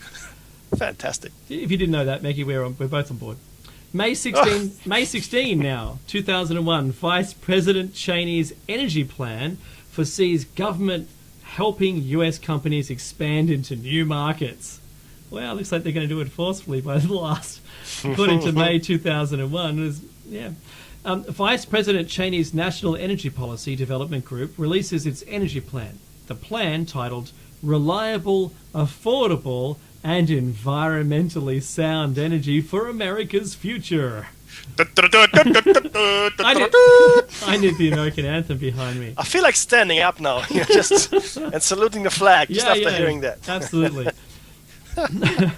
The plan, titled that, warns that the quantity of oil imported per day will need to rise more than 50% to 16.7 million barrels by 2020. Wow, I mean, we're still 6 years out from that. A significant disruption in world oil supplies could adversely affect our economy and our ability to promote key foreign and economic policy objectives. Regardless of the level of US dependence on oil imports, the report explains, to meet the US's rising demand for oil, the plan calls for expanded oil and gas drilling on the public land and easing of regulatory barriers to building nuclear power plants. The emphasis on foreign oil. The report places substantial emphasis on oil from the Persian Gulf region. Its chapter on strengthening global alliances states, by any estimation, Middle East oil producers will remain central to world oil security. The Gulf will be a primary focus of US international energy policy. There's a phrase here I want you to remember as well: world oil security. When we finish with our little tour down the timeline, I want to discuss this with you guys, if that's okay. There's more for you, sir. If No, you there certainly keep is. going. I'm all ready. Both prior to and after the publication of this report, Cheney and other task force officials meet with executives from Enron and other energy companies, including one meeting a month and a half before Enron declares bankruptcy in 2001. Two separate lawsuits are later filed to reveal details of how the government's energy policy was formed and whether Enron or other players may have influenced it. But the courts will eventually allow the Bush administration to keep the document secret. What a shock! Ooh. See, this is once again a common theme within the Bush administration. I mean, you don't know what they said to the 9/11 Commission, because those hearings happened behind closed doors. You don't know what happened in these discussions with the oil companies, because the courts decide that you don't need to know. Now, I don't know why. Usually what they say is, it's national security. You don't understand. Just go back to eating your hamburgers. And that's terribly condescending, but it's also dangerous. And this is really why we say this, guys. This information is not in the public domain. It just isn't. We don't know what they discuss. We don't know what the Bilderbergers discuss either. But that's a whole different show. May 23, 2001. May 23. A former Unicol employee becomes Bush's special assistant to Middle East and Central Asia. What a shock. Zalmay Khalilzad is appointed special assistant to the president and senior director for Gulf, Southwest Asia and other regional issues at the National Security Council. Khalilzad was an official in the Reagan and George H.W. administrations. During the Clinton years, he worked for Unicol. So, while the Democrats were in power, he was just making millions working for an oil company. Who didn't work for Unicol? That's a good question, He previously worked under Deputy Defense Secretary Paul Wolfowitz and helped him write a controversial 1992 plan for U.S. world domination. Yes, remember I think it was the Project for New American Century or something like that. Yes, indeed. After 9/11. After 9/11, okay, we're going to see into the future here now. Okay, I'm going to jump ahead. After 9/11, this Khalilzad will be appointed as special envoy to Afghanistan, and then U.S. ambassador to Afghanistan in the newly established U.S. embassy. As we know, there isn't one right now. Well, it sounds like he created work for himself. What a shit! It's a career. He created a career for himself. There you are. What a career, enterprising career man. I think June 2001, Enron shuts down expensive Indian plant after Afghan pipeline fails to materialize. So they'd prepared an Indian plant ready for the production of the manufacturing of the oil to gasoline. Enron's power plant in Dabhol, India, is shut down. The failure of the $3 billion plant, Enron's largest investment, contributes to Enron's bankruptcy in December. Mm-hmm. Yes, sir. Now, you will remember that Cheney specifically lobbied for the Dabhol power plant when he was in India, specifically for Enron. June 27, 2001, India and Pakistan are now discussing building a pipeline project through Iran. Because remember last time Iran was trying to play silly buggers and get the pipeline built through them. Now they've found a partner in India and Pakistan. Mid-July 2001, FBI official John O'Neill rails against White House and Saudi obstructionism. Yep. That wouldn't happen, surely. FBI counterterrorism expert John O'Neill privately discusses White House obstruction in his bin Laden investigation. O'Neill says, and I quote, "The main obstacles to investigate Islamic terrorism were US oil corporate interest and the role played by Saudi Arabia in it." He adds, quoted, "All the answers, everything needed to dismantle Osama bin Laden's organization can be found in Saudi Arabia." This is in mid-July 2001. O'Neill also believes the White House is obstructing his investigation of bin Laden because they are still keeping the idea of a pipeline deal with the Taliban open. Now, on that, do you remember who John O'Neill is? No. Okay, now, here's a little morsel here that I want to give you guys out there in the world. Now, John O'Neill became head of security at the World Trade Center just 1 month prior to the September 11, 2001 attacks. He was subsequently killed in the attacks. Yes. Yes, sir. Yes, that's right. He investigated the Kobar Towers bombings in Saudi Arabia and the 2000 USS Cole bombing in Yemen as well. Okay, now, he was pushed out of the bureau in 2001. And as I said, fortuitously, well, he would have thought at that point, he became head of security for the World Trade Center, only to be killed during the attacks. Like I said... it sounds like the old format of giving them a diplomatic post. Yeah, well, yeah. But you see, everything is connected, guys. So if you analyze who died in the 9/11 attacks, I reckon you will find a whole bunch of people just like Mr. John O'Neill. Now, maybe not quite as high profile, but certainly a lot of people that wanted to be, or that other people wanted to get rid of. Okay, they were simply put into the towers at that particular time. Okay, I mean, there's too much coincidence here for my liking. It's just shocking. Anyway. I'm going to post his bio into the chat room. Here we go. You can read up on him yourselves if you don't believe me. And he's a very interesting man. Okay, now on July 21, 2001, a U.S. officials threatens possible military action against Taliban by October if the pipeline is not pursued. Let me repeat this. U.S. officials threaten possible military action against Taliban by October if pipeline is not pursued. That's in July of 2001.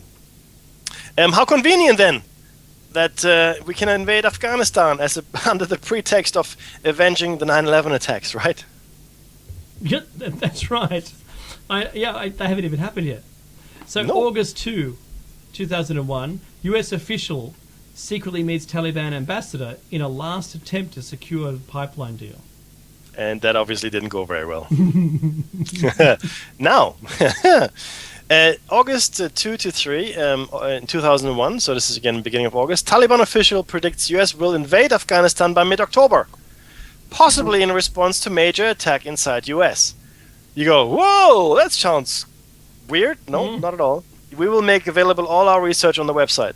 A senior official in the Taliban Defense Ministry tells journalist Hamid Mir that the US will soon invade Afghanistan. Remember, this is the beginning of August. Mir will later recall that he is told, now I'm quoting, we believe Americans are going to invade Afghanistan and they will do this before October 15th, 2001. And justification for this would be either one of two options. Taliban got out of control in Afghanistan, or a big major attack against American interests either inside America or elsewhere in the world. Mir reports this information before 9/11, presumably in the newspaper in Pakistan that he works for. Interestingly, Afghan warlord Gulbuddin Hekmatyar made a similar prediction to Mir several months before, in April of 2001.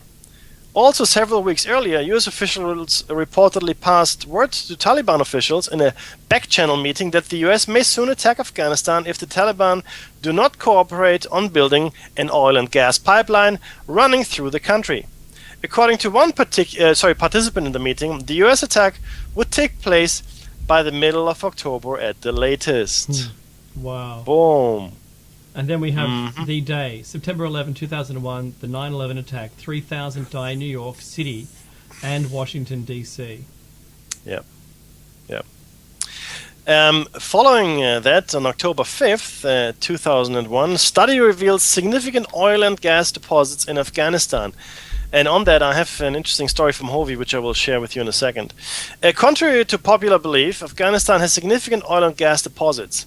During the Soviets' decade-long occupation of Afghanistan, Moscow estimated Afghanistan's proven and probable natural gas reserves at around 5 trillion, not billion, but 5 trillion cubic feet, and production reached 275 million cubic feet per day in the mid-1970s. Non-stop war since then has prevented further exploitation.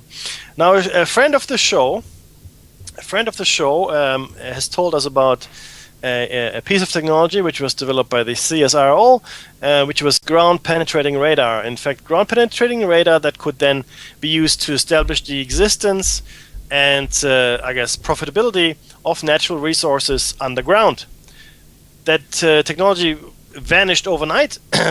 Our friend tells us from the laboratories, like literally in like a Men in Black operations. Overnight, everything is gone, and we find that very same technology being used in Afghanistan and the general Central Asia to, in fact, find resources of value. So there's a little adage there for you guys. Yeah, awesome. Where are we? October 9th, 2001. Afghan pipeline idea is revived. US Ambassador Wendy Chamberlain meets with the Pakistani oil minister. Remember Pakistan and, who was it? India. We're going to get together and make an oil pipeline. She is briefed on the gas pipeline project from Turkmenistan across Afghanistan to Pakistan, which appears to be revived in view of recent geopolitical developments. In other words, the 9/11 attacks. What a shock.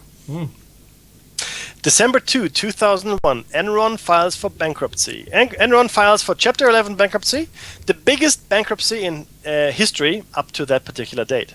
However, and this is what I spoke about earlier, in 2002, Enron will reorganize as a pipeline company and will continue working on its controversial double power plant. Wow. Never say die. Never say die. Well, wow. That still got my head spinning. December 8th, 2001, US oil companies to invest $200 billion in Kazakhstan. During a visit to Kazakhstan in Central Asia, Secretary of State Powell states that US oil companies are likely to invest $200 billion in Kazakhstan alone in the next 5 to 10 years. That was from the New York Times. Afghan Prime Minister Hamid Karzai and his transitional government assume power in Afghanistan. The press reported a few weeks before that Karzai had been a paid consultant for Unicol at one time. Karzai and Unicol both deny this, though, as well as the deputy foreign minister for the Taliban. Look, that was from CNN. Yeah, you cannot separate business and politics. It's not possible anymore. It's impossible. Or war, especially for that oil. matter. Or war, yeah. It's all hand in glove, my friend. Hand in glove. Now we also on January 1, 2002, January 2002, the ex-Unicol employee becomes a U.S. Special Envoy to Afghanistan. We spoke about him. It's Zalmay Khalilzad, and he becomes he's already the Special Assistant to the President and Senior Director for Gulf, Southwest Asia, and other regional issues, and a prominent neoconservative. We've spoken about him. In fact, he is appointed by President Bush as the Special Envoy to Afghanistan, right? And as we know, his career later will simply rise and rise to become the ambassador, the U.S. ambassador to Afghanistan. Wow. February 9th, 2002, Pakistan and Afghan leaders revived the Afghanistan pipeline idea again. Pakistani President Musharraf and Afghan leader Hamid Karzai announced their agreement to cooperate in all spheres of activity, which means they're going ahead with it, including a proposed Central Asian pipeline, which they call in the interest of both countries. Yeah, in the interest of Musharraf and Karzai, I can tell you right. that. Both of them, independently. Now, this is I'm glad I'm reading this one. It's very important, guys. And I wanted you to recall oil security, right? The world oil security. I wanted you to recall that word, and I wanted you to remember the pipeline route as well. So, on February 14th, Valentine's Day 2002, U.S. military bases line Afghan pipeline route. This is from the Chicago Tribune. The Israeli newspaper Ma'arif notes, and I'm quoting, "If one looks at the map of the big American bases created in the Afghan war, one is struck by the fact that they are completely identical to the route of the projected oil pipeline to the Indian Ocean." And what it goes on to state, I love this. I haven't highlighted it, but I have to share it with you anyway. Now I'm quoting from the Ma'arif still. "If I were to believe in conspiracy theories, I would think that bin Laden is an American agent. Not being one, I can only wonder at the coincidence." Yeah, I'm not one. Make me one. He said, that's a call. May 30, 2002, Afghan, Turkmen and Pakistani leaders sign pipeline deal. That ain't took a year. Leaders sign a pipeline agreement. Interim leader Hamid Karzai, Turkmenistan's president, of a Pakistani president, meet in Islamabad and sign a memorandum of understanding on the Trans-Afghan gas pipeline project. Bingo. So Unicol and all the other guys got what they wanted. Now, okay, so this is July 16, 2002. We're well into the invasion and, so forth. Blair claims attack on Afghanistan only possible after 9/11. What? Let me say that again. Blair, Tony Blair, British Prime Minister, on attack on Afghanistan only possible after 9/11. I'm quoting him now here. Tony Blair stated the following: "We knew about Al-Qaeda for a long time. They were committing terrorist acts, they were planning, they were organizing. Everybody knew, we all knew, that Afghanistan was a failed state living on drugs and terror. We did not act. To be truthful about it, there was no way we could have got the public consent to have suddenly launched a campaign in Afghanistan. But for what happened on September 11. In a book that was released a month later, Clinton's former National Security Advisor, Sandy Berger, will similarly state, and I'm quoting, "You show me one reporter, one commentator, one member of Congress who thought we should invade Afghanistan before September 11, and I'll buy you dinner in the best restaurant in New York City." Bingo. What we see here again is the same kind of rhetoric we heard around the Pearl Harbor incident. There was no way the Americans would vote for war prior to Pearl Harbor. Everybody was on board after. Absolutely. November 1st, 2002, Caspian oil potential was wildly overestimated. Oh, there's a terrible investment. Exactly. December 27, the end of 2002 now. Afghanistan, Pakistan and Turkmenistan finally agree on building pipeline. Afghanistan, Pakistan and Turkmenistan reached an agreement in principle to build the Trans-Afghanistan pipeline, a $3.2 billion project that has been delayed for many years. January 18, 2005, plans for a Trans-Afghan pipeline continue. The The U.S. ambassador, this is another 3 years on, U.S. ambassador to Turkmenistan states that the U.S. companies might join a long-delayed trans-Afghan natural gas pipe project. The Turkmenistan government says a feasibility study for the $3.5 billion pipeline is complete and construction will begin in 2006. May 28, 2006. Baku-Tbilisi-Ceyhan oil pipeline opens. The first oil pumped from Baku by the Caspian Sea in Azerbaijan arrives in Ceyhan on Turkey's Mediterranean coast and is loaded onto a ship. The 1,770-kilometer pipeline, which passes through the Georgian capital of Tbilisi, bypasses Russia and Iran for geopolitical reasons. The main shareholder is British Petroleum, and other significant shareholders include the State Oil Company of Azerbaijan, State Oil of Norway, and the US company Unocoal, which has an 8.9% interest, and became interested in the project no later than 1998. Wow. And this pretty much brings us to the conclusion of the timeline. Of course, there are things that are going well into the present day. I think we should mention quickly the fact that Iraq was soon the second target after Afghanistan. Of course, Afghanistan is a horrible country to have a war in. I think Rumsfeld himself said there aren't any good targets in Afghanistan, so let's invade Iraq. There are much better targets there. Now, Iraq, of course, was invaded and then destroyed to a significant degree as well. It also was rebuilt, oddly enough, by the same companies that helped destroy it. And again, it was Halliburton. That name rings a bell. Now, again, these contracts were given to the companies. Normally, when you have a tender process, companies vie for the possibility of winning the contract. So they propose, they submit proposals of cost estimates and so forth. But in this case, all the companies that were part and parcel of the Iraqi rebuild effort had in fact not contested the contracts. They were simply handed out by their cronies in the administration, Cheney and Rumsfeld and Condoleezza Rice and all the others, and the Bush family, of course, as well.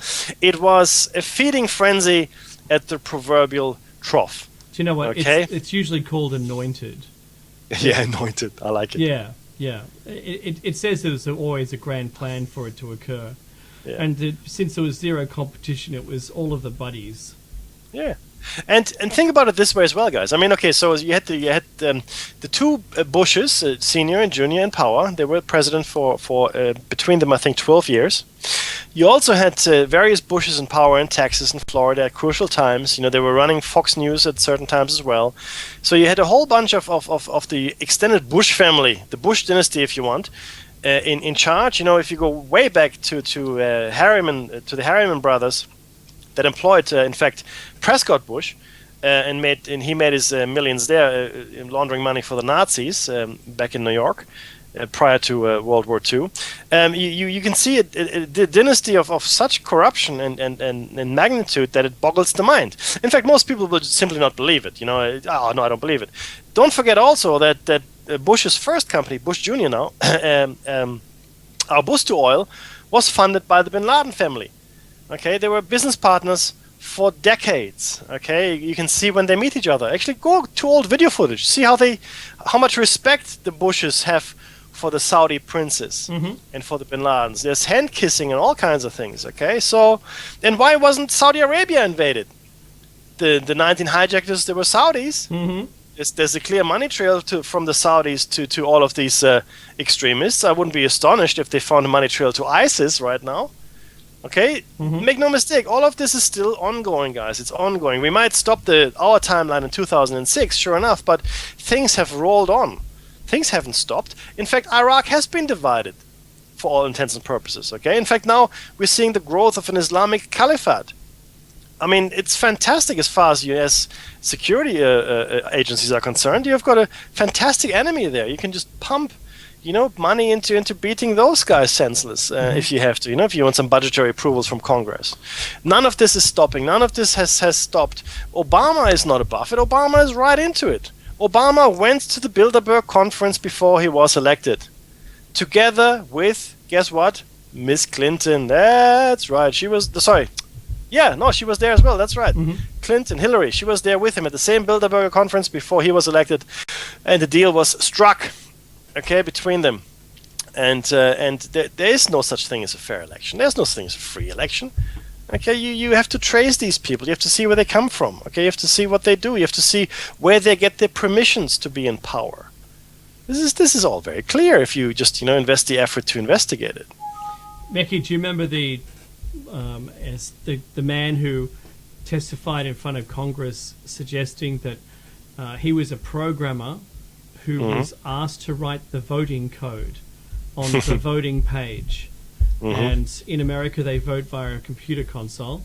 And when the votes would go trending in a particular direction, as in, it's hard to show you, but if Mekhi and I were the two runners, and Mekhi was 10,000 votes and I had 4 votes, and they wanted me to win, they would click a particular point on the screen, and then it would give his votes to me. It would swap the votes and names around. And that was proven in court. They showed his code running, and that no particular coder or no programmer would be able to detect whether that was in fact the case. Looking at the code, you really couldn't tell. And that was his brief before he wrote the code. Now, that was found in court to be the truth, and that was probably due to that was probably borne out by the Bush-Al Gore issue in Miami, in Florida, where there was a dispute over the votes. In our country, we just lose the ballot papers. Yeah, that's right. That's what we do. It's common. And in Scottish referendums, they just tend to lose the ballot papers and put them in wrong piles and all sorts of stuff, and have 3 fire alerts in the same building, and then all the voting papers disappeared. So thinking about this, Mekhi's right. There's no real fair or true election, and whoever will win anyway. It's all predetermined. The surprise was, where did Obama really come from? Wasn't it in the previous election? Absolutely. So and the talk on the ground is a lot of people don't like him. So how was he voted back in? It doesn't. None of these things make sense. But you're looking at the picture that this whole thing provides. If you look at all those, these are news articles. These are stories from reports and papers that we've put together today and given you.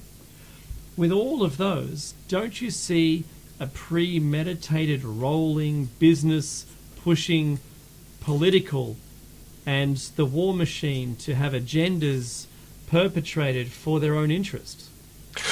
Or do you think we should wear our tinfoil hat over our entire body? Should we immerse ourselves in the tinfoil hat and simply call it a day? Because, guys, there is no more clear example of conspiracy, or no more clear example of vested interest that I've ever come across in my entire life.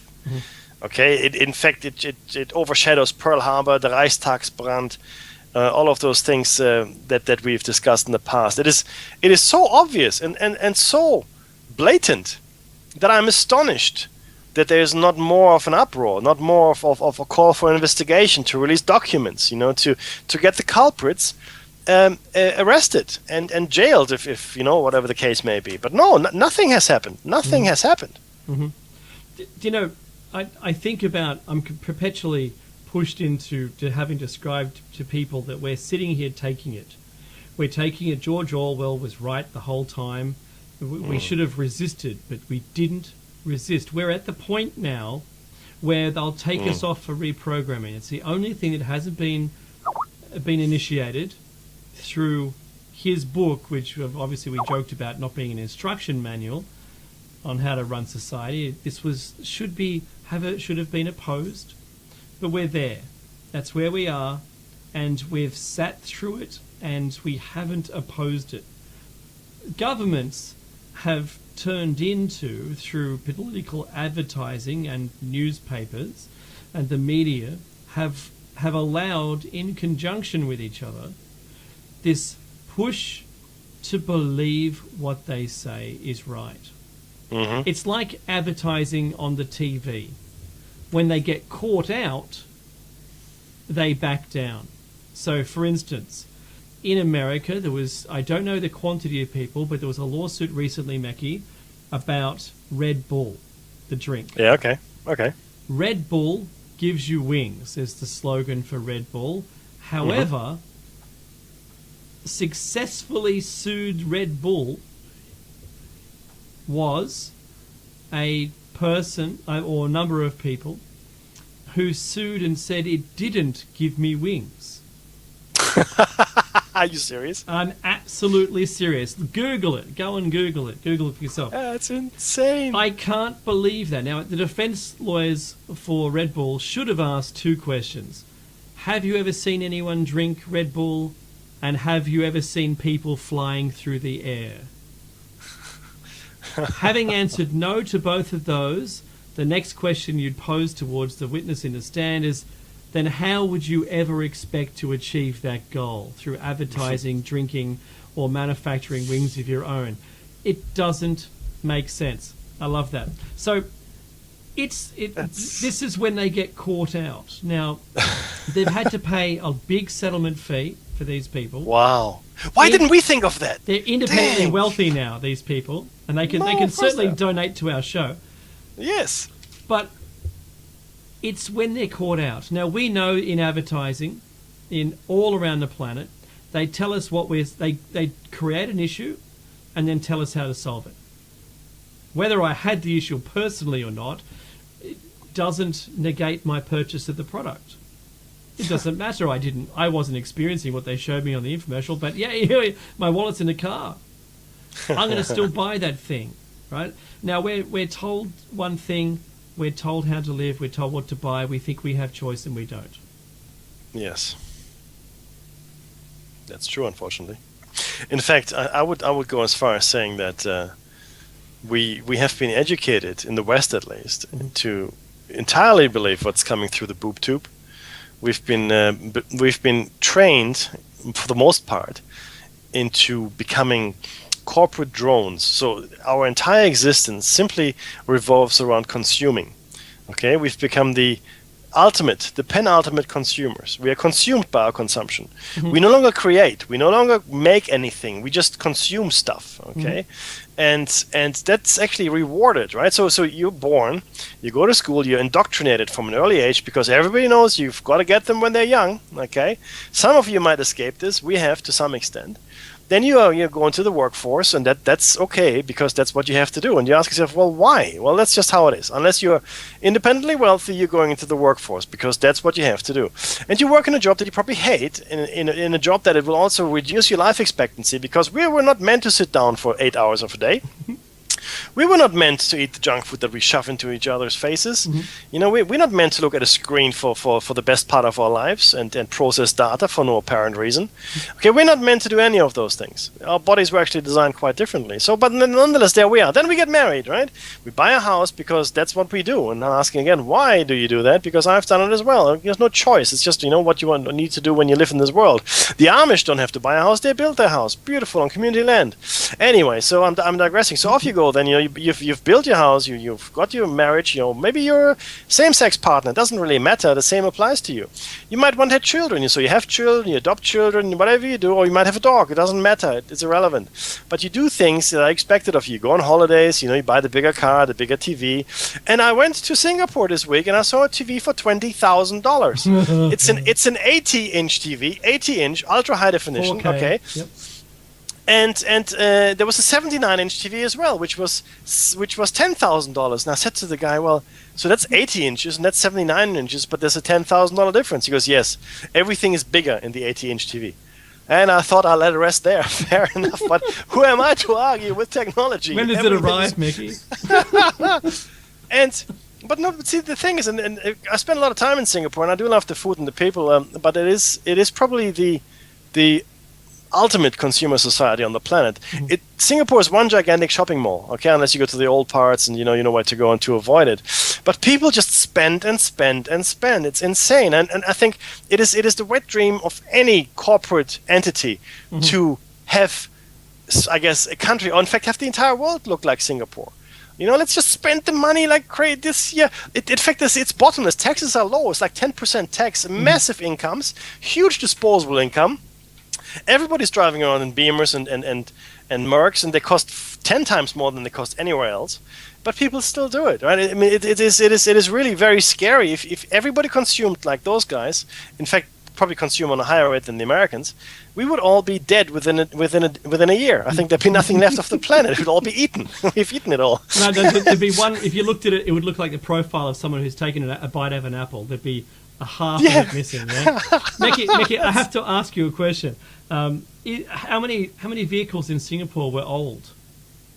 Not very many. Yeah. Because in Singapore, if your vehicle is older than 5 years, you pay a tax that will bankrupt your grandchildren. Okay, so every 5 years, in fact, less is preferred. You have to upgrade or buy a new vehicle, right? So very few, Dave. Very few. Yeah. See, that's the thing. We're all driving with clapped out motor vehicles in this country. Yeah. It's really, we're lucky that they all run on unleaded fuel. Mm-hmm. And we've now started that trend of non-consumerism. The same thing has now been pushed in China in the recent results. They're actually suffering from deflation. Yep. Their things are getting cheaper because they want more people to buy them. And yet that's still not occurring. Mm-hmm. So we've suffered the GFC. They never really got that. And in some countries, they suffered a lot worse than we have. I think we got through it pretty much as unscathed as possible. Mm-hmm. And yet, we've turned down our consumerism. I mean, it's got to be said that it's possibly a good thing, but at the same time, we're seeing retail sales drop. We're seeing tax revenue from the government start, dropping. They're not selling. The amount of money in the money go round is getting less and less, and so they're having to put taxes up and up because they're not getting as much money. That the taxes going up the proportion is also having a negative effect on how much we spend. Yep. And there's uncertainty. There's a whole bunch of stuff going on financially, and I remember our time like Singapore, Meki, and that was in the early to late 80s. Yep. It was the golden time of spending, and despite there being high interest rates, because that's when it was the highest here, we saw the most consumerism. Yeah. And, it's quite sad that we've moved away from that from a retail point of view. But But that's the problem. You see, our society has become so focused on consumption and production that we don't actually create anymore, right? We just make stuff, hope it breaks very quickly, and then we have to buy some more stuff, right? That it's a vicious cycle that we've created. Nobody wants quality products, so it's foolish to in fact it's foolish to build a product that will last generations, because it will reduce your profit span. If you have a built-in kill switch after 5, 10, 15, whatever years, it's great. In fact, in fact they now have mobile phones in vending machines. Throw away phones, right? I mean, Meki, I remember, it's crazy. Meki, when in your life had you ever thought that you would be spending nearly $1,000 a year on a phone? I don't. When did you ever think Never. that you would be spending Never. $1,000 a year on the same kind of item? Yes, every it's nuts. year? Never. It's nuts. Never. No. In fact, the built-in obsolescence that's built into phones, smartphones, is because they won't take the next operating system. Exactly. Now, Dave, riddle me this. We're both in IT, right? I know the answer, you know the answer. Now, we see consistent upgrades to new operating systems in Windows, Apple, I don't care what it is. Some are free, some are not free. We also see consistent upgrades in every year. In fact, every 6 months, new laptops, new chipsets are released. Do we really need that? Do you think people have any use for the hardware they're actually purchasing, or software for that matter? The only thing I've seen recently that's been any good is the 8.1 release of version 8, which sort of brings back a start button. But still, to me, Windows 7 is the best thing that Microsoft had ever made. It's the best, and I think the user interface is great. It's great for the current technology level. But if you're talking about the reason for having to buy a new laptop, is because it's broke, because it's broken, because it failed. The Windows 9 that they're already talking about, because they can't have 9. Apparently, it's got to be Windows 10, because 9 will be seen from old software as 95 Yes. because it has a 9 in it. So Windows 10, when it comes out, is going to be the thing that we're all going to have to want because we're going to have to need it because the Windows 7 won't be supported anymore. And there'll be some hack out there that can get through it. You know, and the only concern I've got, Meki, is, and I'm talking about hacks, and it's a quick segue, the ASIO laws that allow them to copy, access, and delete files on your personal computer needs a transport mechanism. Think about that till next week. Thank you so much for being on the show today. That's the Tune music, in next Meki. week, guys. Please tune in next. It'll be good next week. And honestly, share our videos. I want to see it Yes. spike up. Share it and don't skip the ads. Take care, everyone. Thank you.